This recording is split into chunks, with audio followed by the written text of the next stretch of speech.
30 years of blah, blah, blah, and where has that led us?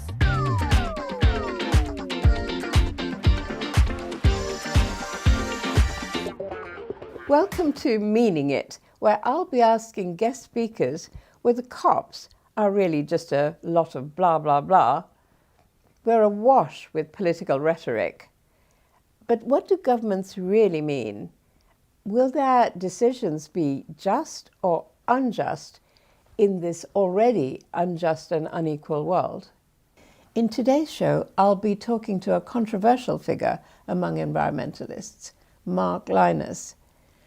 Mark has been a climate advisor to President Mohammed Nasheed of the Maldives, who warned us back in 2008-9 at the Copenhagen COP about how his island nation was under existential threat from rising tides because of climate change. Mark is now at this COP working not only with former President Nasheed, but also with other heads of state from the Climate Vulnerable Forum. Now a group of over 40 countries, as disparate as Bangladesh and Afghanistan, all battling with the different consequences of climate change.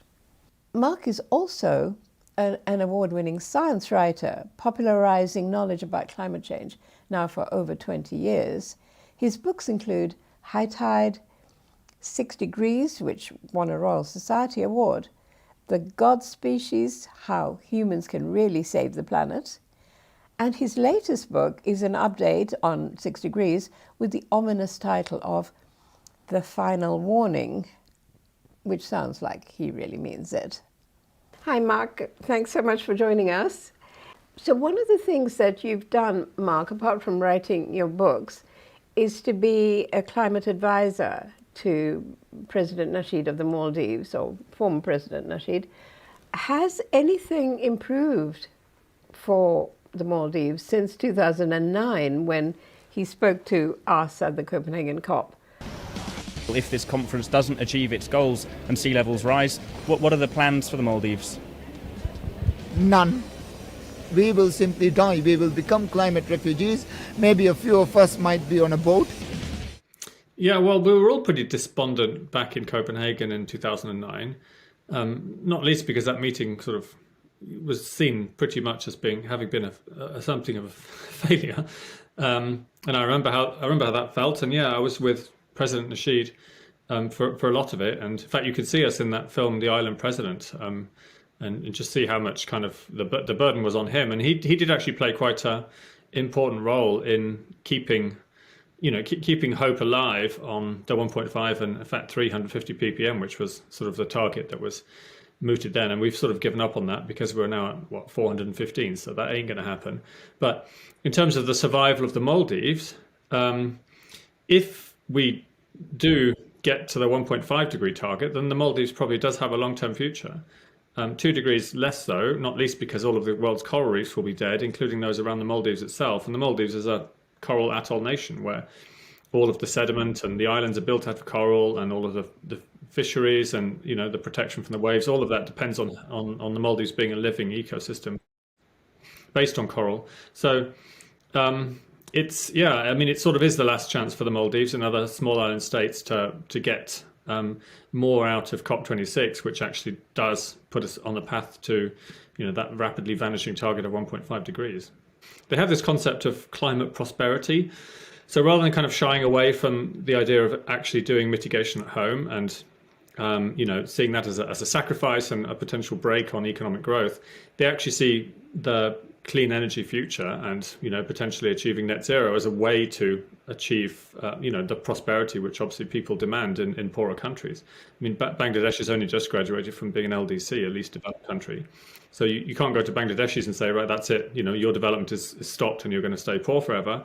That's politically inconceivable. So the question then is how to deliver the increased increase in livelihoods and energy that then demands in a way which doesn't then fry the climate. So that's the climate prosperity agenda, and they're very progressive about that. Whereas in the old days, I've been in this business long enough to remember when it was just off the table to even talk about whether developing countries should take on mitigation targets. That was something like in the Kyoto regime that was only for the global north to talk about. And now I think we've passed this point really where everyone accepts actually you don't need to build huge amounts of coal in India for India to achieve prosperity. That should be done with clean energy, renewables, and so on.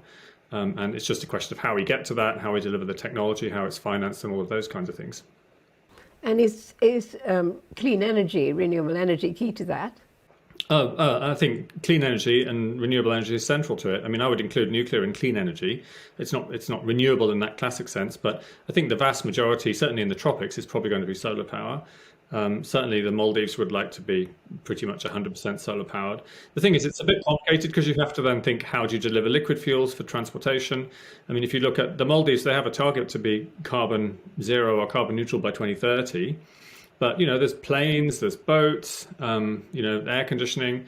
I mean, we can switch over electricity to kind of a combination of solar and batteries for all of the different islands potentially. But there's no zero carbon liquid fuels that you can power all of the different boats that go between the islands, or let alone the aircraft and the seaplanes, which also do all of that. So there's quite a lot of technological progress which will be needed in fairly short order to enable, well, not just Maldives, but all of us actually to still be able to travel without needing to burn oil in the process. What do climate vulnerable countries need from the rest of the world? So the CVF has got a whole manifesto going up into the COP.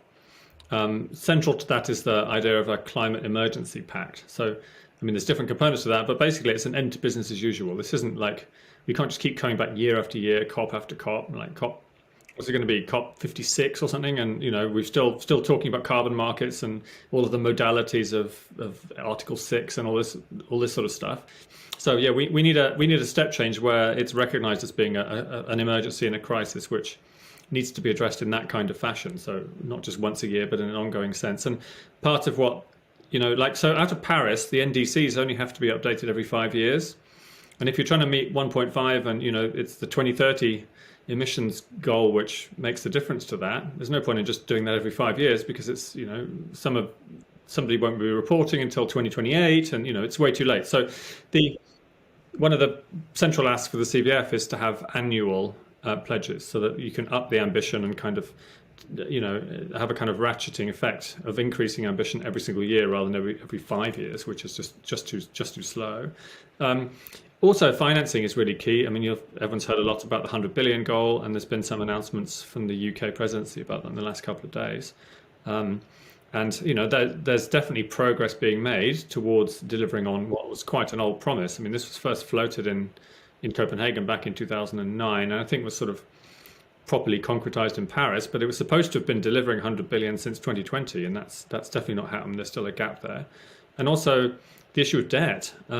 President Nasheed's talked a lot about this. The CVF actually is launching a debt manifesto. The problem is that a lot of the climate vulnerable countries are paying out, 4 or 5 times more in debt than they're spending on climate adaptation and mitigation, just because they're in a really debt distressed situation at the moment, and they're facing climate impacts. And the IPCC has made very clear now that we are in a situation where the extreme weather events are directly attributable to climate warming. And so those damages, the kind of loss and damage, as it's termed in COP parlance, are quantifiable, and that's costing huge amounts of money to vulnerable developing countries who can't afford to pay it. So if they're spending more in debt servicing, most of this going towards the rich countries who've caused the problem by emitting so much in the past, that's manifestly unfair. And so the Climate Vulnerable Forum is going in there asking for debt restructuring in order as a sort of basis for their climate prosperity plans and the investment they want to make. Mark, do you think that there are plausible ways to draw down carbon? People keep talking about net zero because that means that you can emit carbon while still drawing it down as well to balance. So is it really plausible now that we can draw down more carbon? Yeah, I mean, that's a great question. I actually think the issue here is scalability, right? You can, if you get the chemistry right, you can scrub carbon out of the ambient air and, end up with a liquid CO2 stream of, 100% quality. But, it's all very, very small. And even if you scale up these big scrubbing machines, then you'd be removing, I don't know, a couple of million tons, but that's still orders of magnitude lower than what we need to do. And if you think about the physics of what this would involve, you'd basically be reversing the oil and gas industry for decades and taking all that carbon supposedly out of the atmosphere and pumping it back underground from whence it came. And it's using energy from somewhere. I mean, it's actually, I find that implausible really in terms of the physics and the dynamics of what that kind of effort would suggest. So it's probably fine for small scale offsetting, and it's nice for people to be able to say, I've definitely removed 1,000 tons of carbon from the atmosphere to make up for the 1,000 tons of carbon I've just emitted. But it's not scalable, and I don't think we should allow an overshoot pathway for 1.5 on the basis that we're somehow miraculously going to remove all this carbon. The only exception I'd make, I think, is large-scale reforestation and restoration of ecosystems. So the best way to remove carbon probably is through solar-powered photosynthesis, which plants invented a long time ago, a couple of billion years or so, and that then can be sequestered in soils, peat bogs, biomass, and all that kind of stuff, so long as they're protected, and we protect enough of the land and the oceans to enable that to happen. So that's kind of puts together the conservation, rewilding, ecological restoration challenge, and puts that as a kind of climate solution, which I think is really, that's something that could potentially address billions of tons of carbon removal. But I don't think there's any other plausible way to do it. When people talk a lot about trees and insects dying and bees, the focus very often seems to be on the consequences. It's almost like we've attached the crisis to the consequences rather than attaching the crisis to the people who caused it. So we kind of keep looking at, with grief and sadness and, understandable horror at, people drowning, crops failing and so on.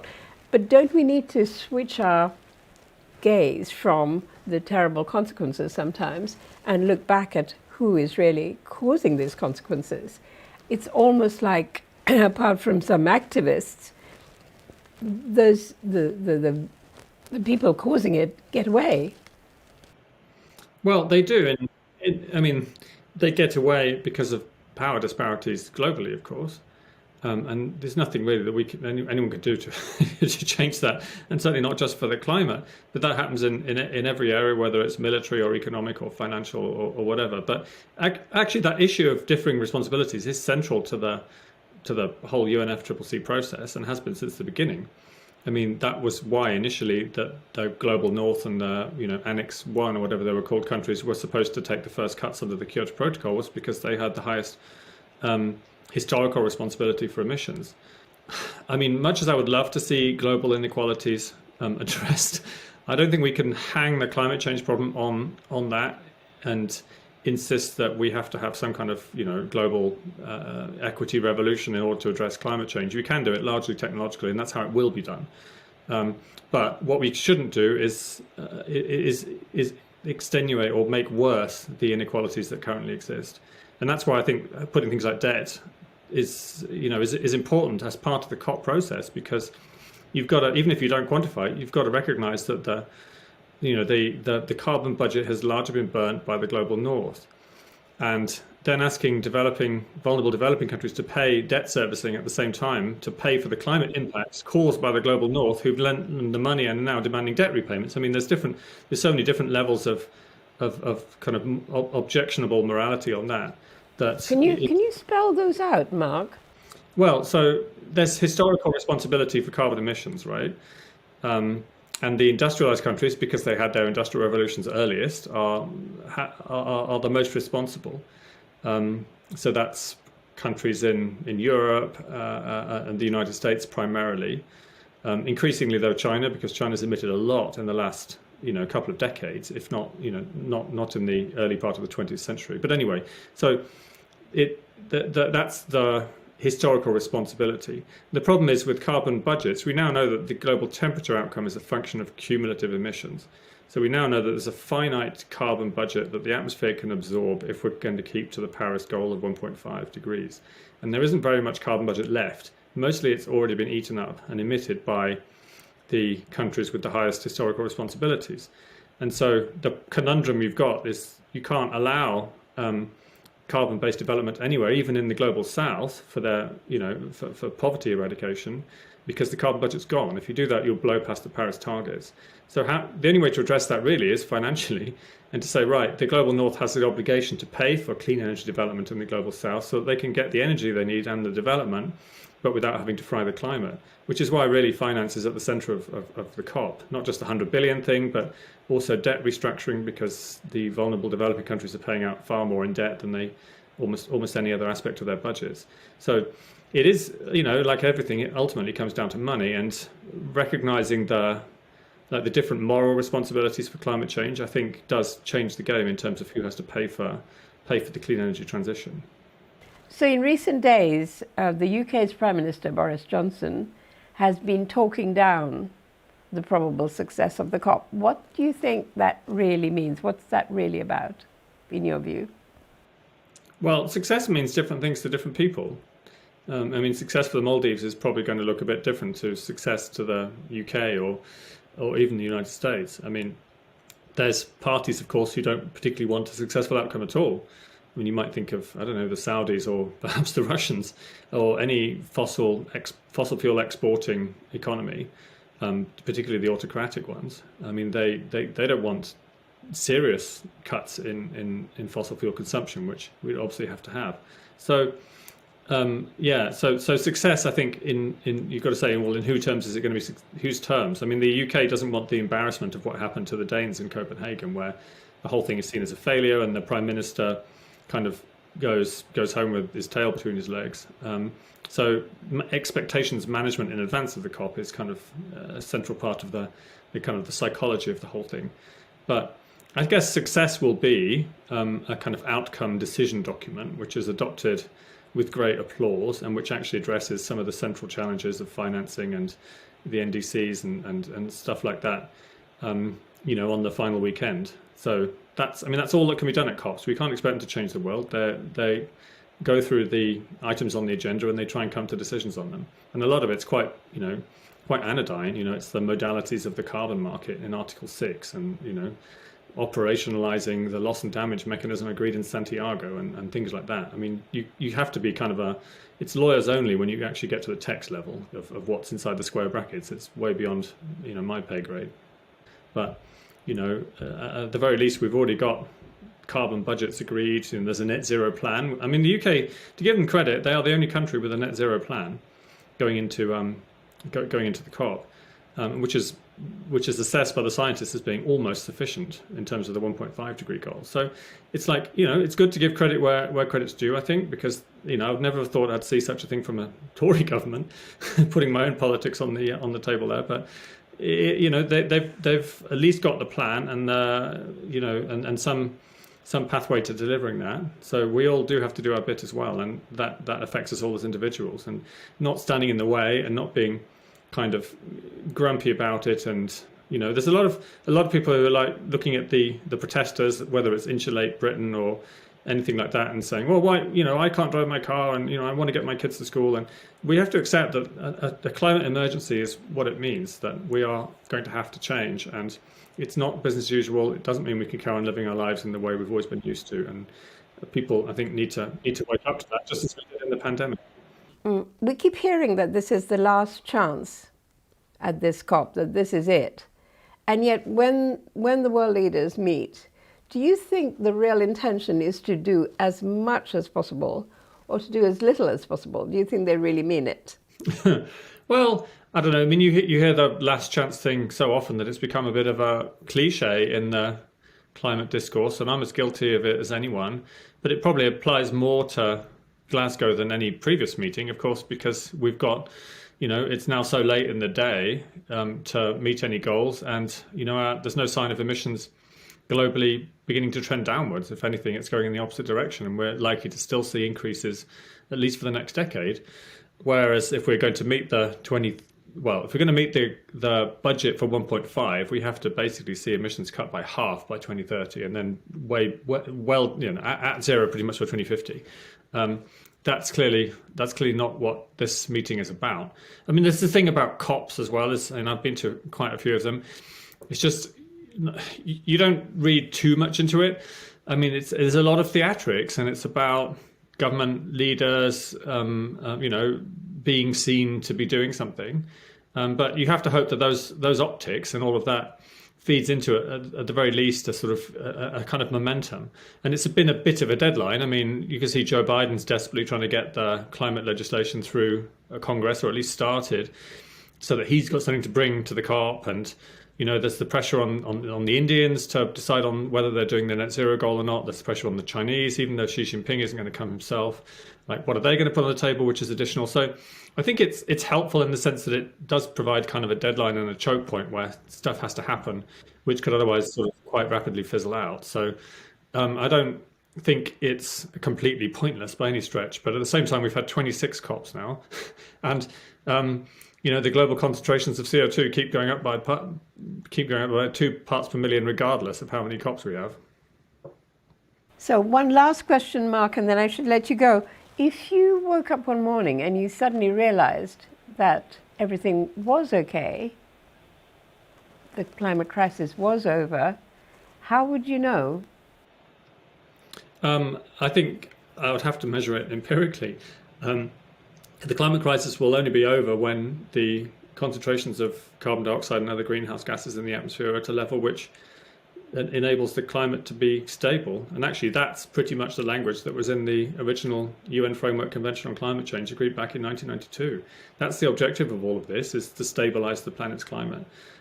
We know that's probably somewhere between 350 and just above 350 parts per million if we look at the Earth's geological history.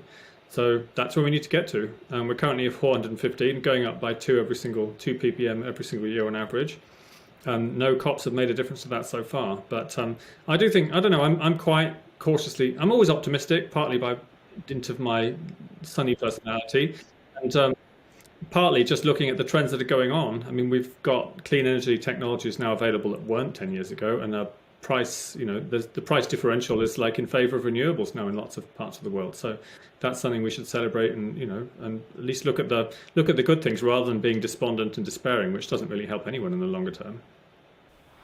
Well, thanks so much, Mark. You've really covered a lot of ground, and I was wondering, perhaps, as the COP progresses, we might find you here again if you have time, and tell us the lowdown, the inside story from inside the diplomatic part of the COP, the Blue Zone. But thank you for now anyway, very much. Sure. I'll certainly do my best. Love to see you. Okay, bye for now. Bye. That's it for today's show. Well, I'm used to being taken aback by some of Mark's views, but I really didn't see that one coming when he endorsed the UK government's climate plans. I just hope they really mean it about implementing what they say. And I wonder if my other guests over the next 2 weeks will agree with him. But I'll leave you with a cartoon that caught my eye and sums up all too graphically what the root cause of this climate crisis is.